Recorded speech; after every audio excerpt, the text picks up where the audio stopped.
قرآن مقدس کی آپ حضرات سورہ زمر سن رہے ہیں، اور سورہ زمر کی آیت نمبر 25 سے لے کر آیت نمبر 29 تک آپ حضرات کے سامنے تلاوت ہے۔ ان آیتوں میں اللہ پاک یہ بیان فرماتے ہیں، اس سے پہلے یہ بات تھی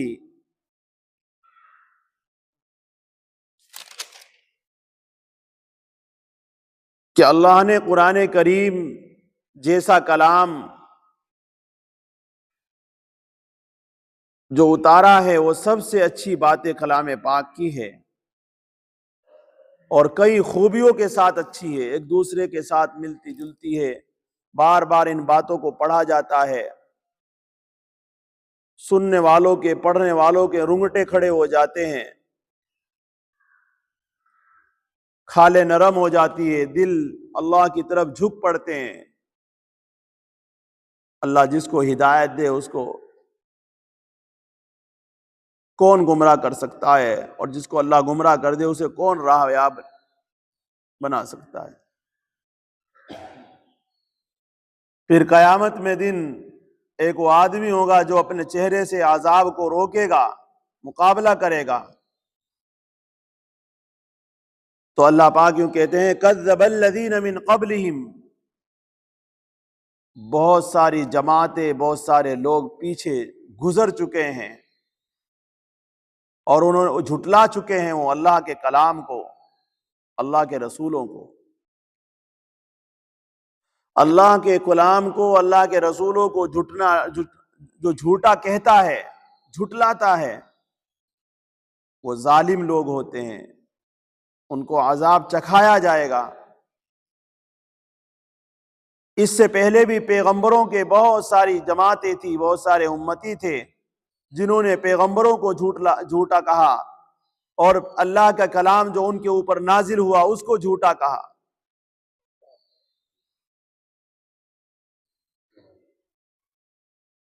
پھر اللہ پاک کا عذاب آیا ان کے اوپر، قوم سمود تھی، قوم عاد تھی، قوم صالح تھی، قوم فرعون تھی، قوم نوح تھی، کتنی قومیں گزری ہیں۔ اللہ کے کلام کو جھوٹا کہنے کی وجہ سے ایسا عذاب آیا، رات کو سوئے ہوئے ہیں اور رات کے 2-2:30 بجے اچانک اللہ کا عذاب آیا، اور ان کو خیال بھی نہ تھا کہ ہم صبح کو، وہ تو یہ سمجھ رہے تھے کہ ہم صبح کو اچھی طریقے سے اٹھ جائیں گے، لیکن ہواؤں نے ان کو اڑا دیا آسمانوں میں، ان کے اوپر پتھروں کی بارش ہوئی، ان کے اوپر چیخ و چنگھاڑ ہوئی، ایسے ایسے عذابات اللہ رب العزت کی طرف سے آئے۔ کس کے نتیجے میں آئے؟ اللہ کے کلام کو جھوٹا کہنے کی وجہ سے، پیغمبروں کی مذاق اڑانے کی وجہ سے، پیغمبروں کی بات نہ ماننے کی وجہ سے۔ اگر آج ہم بھی اللہ کے کلام کے اندر شک کریں گے، شبہ کریں گے، اللہ کے رسول صلی اللہ علیہ وسلم کی تعلیمات سے پیچھے ہٹیں گے، تو پھر عذابات آج بھی موجود ہیں اللہ کے۔ اس لیے ہمیں سمجھایا جا رہا ہے، بجھایا جا رہا ہے۔ اور پھر یہی نہیں، اللہ پاک نے ان قوموں کو، ان لوگوں کو دنیا کی زندگی میں رسوائی چکھائی، یعنی جو اپنے آپ کو بڑا کہتے تھے، نمرود تھا، فرعون تھا جس کی خدائی کے چرچے تھے، جو اپنے آپ کو بڑا کہتا تھا، جو اپنی عزت و احترام کو یہ سمجھتا تھا کہ ہمیشہ رہے گی، اللہ پاک نے ایک سیکنڈ میں، ایک منٹ میں ان کی اس عزت کو، اس خدائی کو خاک میں ملا کر بتا دیا کہ اس دنیا کی زندگی میں جو اللہ اور اللہ کے رسولوں کو جھٹلاتا ہے اس کا انجام یہ ہوتا ہے۔ یہ تو دنیا کی زندگی کے عذابات تھے، آخرت میں بہت ہی بڑا عذاب ہے ان لوگوں کے، بہت ہی بڑا، جس کو قرآن بہت ہی بڑا عذاب کہہ دے اس کا اندازہ نہیں لگا سکتے آپ لوگ اور میں لوگ۔ جس کو اللہ پاک بڑا کہہ رہے ہوں، کتنا بڑا عذاب ہوگا قیامت کا، آخرت کا کتنا بڑا عذاب ہوگا۔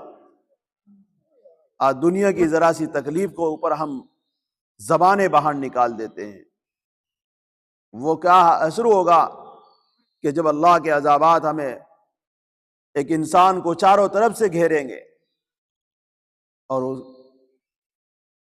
اس کا حال کیا ہوگا۔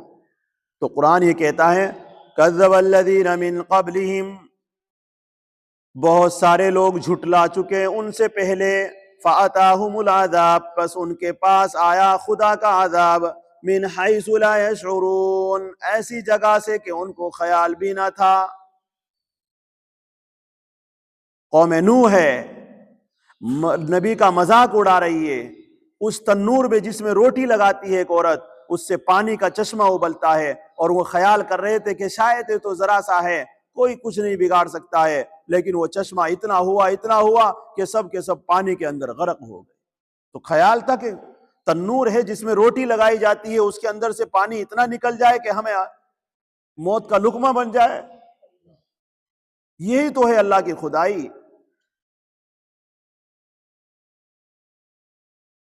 فرعون تھا، سوچ رہا تھا کہ میں بھی ایسے ہی جیسے موسیٰ علیہ السلام گزر گئے پانی کے اوپر کو، میں بھی چلا جاؤں گا۔ وہ تو یہ خیال کر رہا تھا میں پار کر دوں گا، میں ان کو پکڑ لوں گا، میں ایسے کر دوں گا، لیکن جب پانی چاروں طرف سے اس کے اوپر آیا تو پھر ایسی جگہ سے اللہ کے عذاب آتا ہے، من حیث لا یشعرون، ایسی جگہ سے ان عذاب آیا اللہ کا کہ ان کو خیال بھی نہیں تھا۔ فَأَذَاقَهُمُ اللَّهُ الْخِزْيَ فِي الْحَيَاةِ الدُّنْيَا، پس ان کو چکھایا اللہ نے رسوائی دنیا کی زندگی میں، دنیا میں عذاب کے اندر ان کو مبتلا کر کے ان کو رسوائی دی۔ یہ تو دنیا کا ہے، ان لوگوں کے لیے وَلَعَذَابُ الْآخِرَةِ أَكْبَرُ، اور عذاب آخرت کا تو بہت ہی بڑا ہے، عذاب آخرت کا بہت ہی بڑا ہے۔ اللہ حفاظت فرمائے۔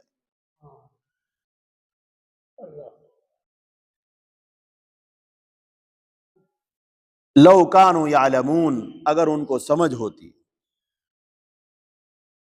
اگر ان کو سمجھ ہوتی، یعنی بہت قومیں ہیں جو تکذیب انبیاء کی بدولت دنیا میں ہلاک اور رسوا کی جا چکی ہیں، اور آخرت کا اشد عذاب چوں کا تو رہا، تو کیا موجودہ مکذبین، آج کے دور میں جو مکذبین ہیں، آج کے دور میں مذہب اسلام کے جو دشمن ہیں، جو شرک اور بت پرستی میں پڑے ہوئے ہیں، ان کے ساتھ یہ معاملہ نہیں کیا جائے گا، آج بھی کیا جائے گا۔ ہاں سمجھ ہوتی تو کچھ فکر کرتے۔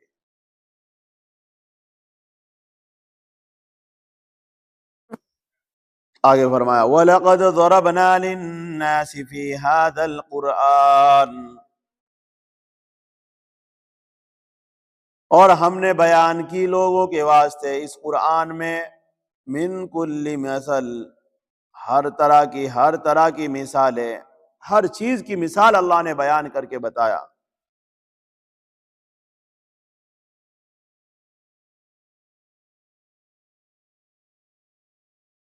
ہمیں ڈرتے رہنا چاہیے۔ اشرف الرسول صلی اللہ علیہ وسلم کے ستانے اور نہ ماننے کی وجہ سے تم پر کہیں ان سے بدتر عذاب برس نہ پڑے، یہ مکے کے لوگوں کو کہا جا رہا ہے۔ اور قرآنی مثالوں کو بیان کرنے کا مقصد، چونکہ مثالوں سے بات ٹھیک طور پر سمجھ میں آ جاتی ہے، اس لیے اللہ پاک قرآن کریم میں ہر قسم کی مثالیں بھی بیان فرماتا ہے تاکہ لوگ اچھی طرح ذہن نشین کر لیں۔ چنانچہ ارشاد ہے ضرب لکم مثلا من انفسکم، اللہ نے تمہارے لیے وہی مثالیں بیان فرمائی جنہیں تم خود اپنے آپس میں بہت اچھی طرح جانتے بوجھتے ہو۔ اور ایک جگہ ارشاد فرمایا وَتِلْكَ الْأَمْثَالُ نَضْرِبُهَا لِلنَّاسِ وَمَا يَعْقِلُهَا، ان مثالوں کو ہم لوگوں کے سامنے بیان کر رہے ہیں، علماء ہی انہیں بخوبی سمجھ سکتے ہیں۔ یہ قرآن فصیح عربی زبان میں ہے جس میں کوئی کجی اور کوئی کمی نہیں، واضح دلیل اللہ رب العزت بیان کر رہے ہیں تاکہ لوگ نصیحت پکڑے، تاکہ لوگ سمجھے، دھیان کرے، فکر کرے، اس لیے مثالوں کو بیان کیا جاتا ہے۔ اس کے بعد جناب باری عز اسمہ موحد اور مشرک کی مثال بیان فرما دے، فرمایا اور ہم نے بیان کی لوگوں کے واسطے فی ھذا القرآن، اس قرآن میں من کل مثل، ہر طرح کی مختلف مثالیں، لعلہم یتذکرون، تاکہ وہ لوگ دھیان کرے۔ قرآن عربیہ، قرآن عربی زبان میں ہے۔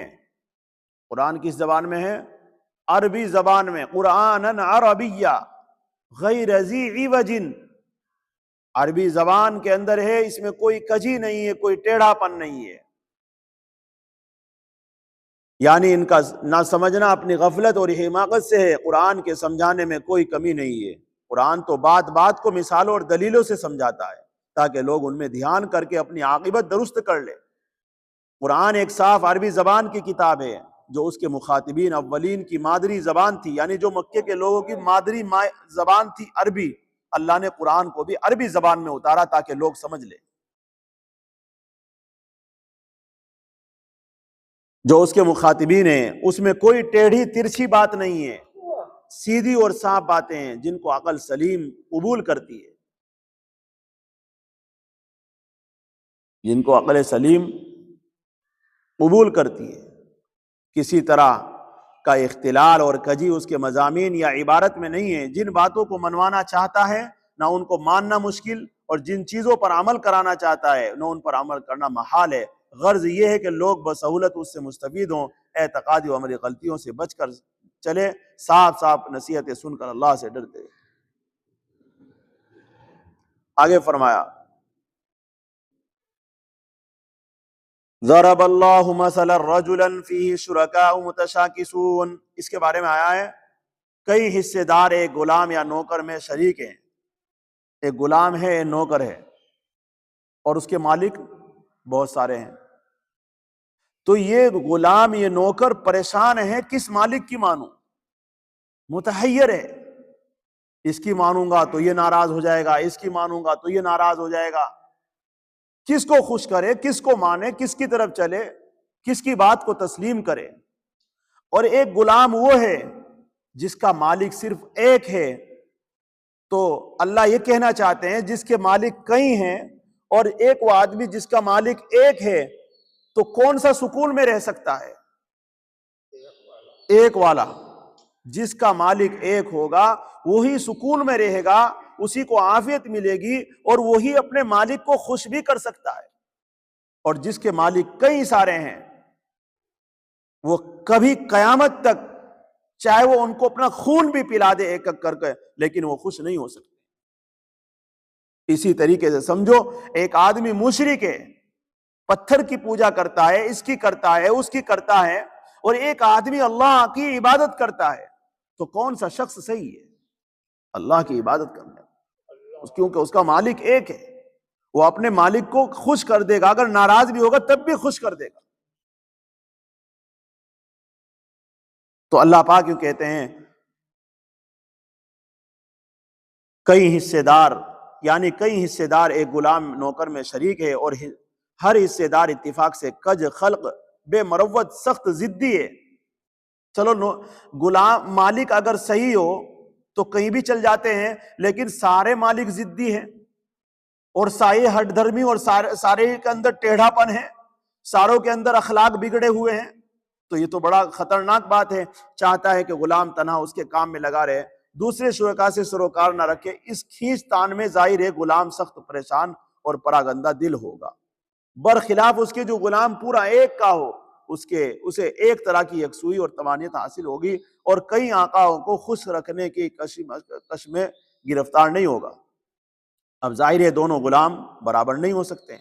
اسی طرح مشرک اور موحد کو سمجھ لو، مشرک کا دل کئی طرف بٹا ہوا ہے اور کتنے ہی جھوٹے معبودوں کو خوش رکھنے کی فکر میں رہتا ہے. اس کے برخلاف موحد کی کہ کل توجہات و خیالات داد و دعیش کا ایک مرکز ہے، وہ پوری دل جمعی کے ساتھ اس کے خوش رکھنے کی فکر میں ہے اور سمجھتا ہے کہ اس کی خوشنودی کے بعد کسی کی خوشنودی کی ضرورت نہیں ہے. اور واقعی ایسے ہی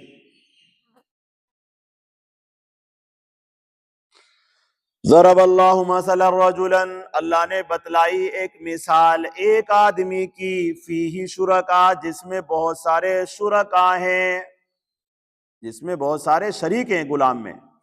متشاکسون، سب کے سب ضدی، سارے کے سارے شریک ضدی ہیں، کج خلق ہیں، ٹیڑھا پن ہے، بے مروت ہے، اتنے سارے عیب ہیں ان کے اندر. وَرَجُلًا سَلَمًا لِرَجُلٍ، ایک آدمی وہ ہے جو پورا کا پورا سالم سلامت ایک ہی کا ہے. ایک آدمی ایک ہی مالک کا ہے، ایک ہی شخص کا ہے، پورا کا پورا. حل یستویان مثلا، کیا برابر ہوتی ہے دونوں کی مثال؟ نہیں ہے۔ یہ تو بالکل سمجھ میں آنے والی بات ہے، نہیں ہو سکتی ہے برابر۔ تو اللہ پھر کیا کہہ رہے ہیں؟ الحمدللہ، بات ثابت ہو گئی، یہ غلام غلط ہے جس کے کہیں شریک ہے، جس کا مالک ہے کہ یہ صحیح ہے وہ غلام، تو یہ بات ثابت ہو چکی ہے، حق ہے۔ بل اکثرہم لا یعلمون، پھر بھی اکثر لوگ نہیں جانتے۔ اللہ کیا کہہ رہے ہیں؟ اکثر لوگ اب بھی نہیں جانتے۔ دیکھ لو کتنے لوگ اللہ کی بات کر رہے ہیں، اور کتنے لوگ پوری دنیا کے اندر گھوم رہے ہیں، اور پوری دنیا کے اندر نافرمانیوں میں اور شرک اور بت پرستی میں پڑے ہوئے ہیں۔ تو کیا ان کو اتنی موٹی سی بات بھی نہیں سمجھ میں آتی؟ یعنی سب خوبی اللہ کے لیے، کیسے اعلیٰ مطالب و حقائق کو کیسی صاف اور دل نشین امثال اور شواہد سے سمجھا دیتے ہیں، مگر اس پر بھی بہت بد نصیب ایسے ہیں جو ان واضح مثالوں کو سمجھنے کی توفیق نہیں پاتے۔ اللہ پاک ہم سب کو موحد ہی رہنے کی توفیق نصیب فرمائے، اور اس دنیا سے جب وقت آئے جانے کا، اللہ موحد ہونے کی حالت میں ہمیں دنیا سے رخصتی عطا فرمائے۔